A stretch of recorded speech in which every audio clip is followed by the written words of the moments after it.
Hi everyone welcome you all to the channel. हमें वैदिक origin theory विभिन्न प्रकार पढ़ले किंतु मोस्ट एक्सेप्टेबल को थ्योरी पे थिला सेही विषय आज पढ़िबा। मोस्ट एक्सेप्टेबल वैदिक ओरिजिन थ्योरी फास्ट देखो से एक्सेप्टेबल थ्योरी अनुसार इंडो आर्यन जो माने कहउछन्ती हमें जो माने को इंडो आर्यन माने प्रकृत रे कोठिकार अधिवासी थिले ना सदर्न साइबेरिया रो दक्षिण पार्श्व रे से माने रहुथिले। से माने धीरे धीरे मूव कले कोठी हिंदुकुश रीजन जोटे कि हमर कोठी नॉर्थ वेस्ट इंडिया रो नॉर्थ वेस्ट पार्ट रे अछि हिंदुकुश रीजन। तापर धीरे धीरे एंटर कले कोठी कि इंडिया रे। ଆମେ କେମିତି ଜାଣୁଛନ୍ତି କି ଇଣ୍ଡୋ ଏରିଆନ୍ ମାନେ ସେ ରିଜନରେ ଆସିକି ରହିଥିଲେ ନା ହର୍ସ ହେଲା ସ୍ପୋକ୍ଡ ହୁଇଲ୍ ହେଲା ଫାୟାର କଟ୍ କ୍ରିମେସନ୍ ଏଗୁଡ଼ା ସବୁ ଥିଲା ଆରିଆନ୍ ମାନଙ୍କର ପ୍ରାକ୍ଟିସ୍।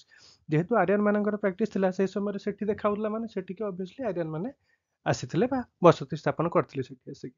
ଆଉ ସେମାନେ କ'ଣ ଚାରିଅଟ ମାନେ କ'ଣ ରଥ ଆଉ ସୁପେରିୟର ମିଲିଟାରୀ ଟେକ୍ନୋଲୋଜି ମାନେ ସେ ସମୟରେ ଯାହା ଆଭେଲେବୁଲ୍ ଥିଲା ସେଗୁଡ଼ା ୟୁଜ୍ କରୁଥିଲେ ସେଥିପାଇଁ ସେମାନେ ପଲିଟିକାଲ ଡୋମିନାନ୍ସ ସେଠି ସ୍ଥାପନ କରିପାରିଥିଲେ ହେଲା।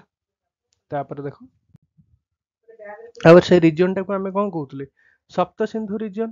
ସେଇ ଯୋଉ ଇଣ୍ଡିଆରେ ଆସିକି ଧୀରେ ଧୀରେ ବସତି ସ୍ଥାପନ କଲେ ସେଇ ଯୋଉ ଏରିଆଟାକୁ କ'ଣ କହୁଥିଲେ ସପ୍ତ ସିନ୍ଧୁ ରିଜିଅନ।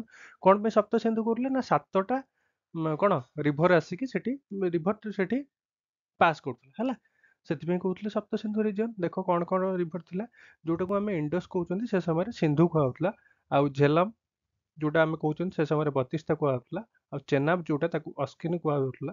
ତାପରେ ରବି ଯୋଉଟା ଅଛି ତାକୁ ପାରୁସିନି କୁହାଯାଉଥିଲା। ବିଆସ ଯୋଉଟା ଆମେ କହୁଛନ୍ତି ସେଟାକୁ ବିପାଶା କୁହାଯାଉଥିଲା। ସତଲେଜ ଯୋଉଟା ତାକୁ ସୁତୁଦ୍ରି କୁହାଯାଉଥିଲା। ଆଉ ଘାଗର ଯୋଉ ନଦୀ ତାକୁ ଆମେ ସରସ୍ୱତୀ ବୋଲି କହୁଥିଲେ ହେଲା। ଏଇଟା ଥିଲା ବେଦିକ ଅରିଜିନ ଥିଓରିର ମୋଷ୍ଟ ଆକ୍ସେପ୍ଟେବଲ ଥିଓରି। ତାପରେ ଅନ୍ୟ ପାର୍ଟ ଗୁଡ଼ା ଆମେ ପଢ଼ିବା। ଯଦି ଭିଡ଼ିଓଟା ଭଲ ଲାଗିଥିବ ଲାଇକ୍ ସେୟାର ସବସ୍କ୍ରାଇବ କରିବ। ଆଉ ଯଦି ତୁମ ସାଙ୍ଗମାନେ କିଏ ବି ପ୍ରିପେୟାର କରିବାକୁ ଚାହୁଁଥିବେ ଓଏସଏସ୍ ପାଇଁ ତୁମେ ଏ ଚ୍ୟାନେଲକୁ ରେକମେଣ୍ଡ କରିପାରିବ। ଥ୍ୟାଙ୍କ୍ସ ଫର ୱାଚିଂ।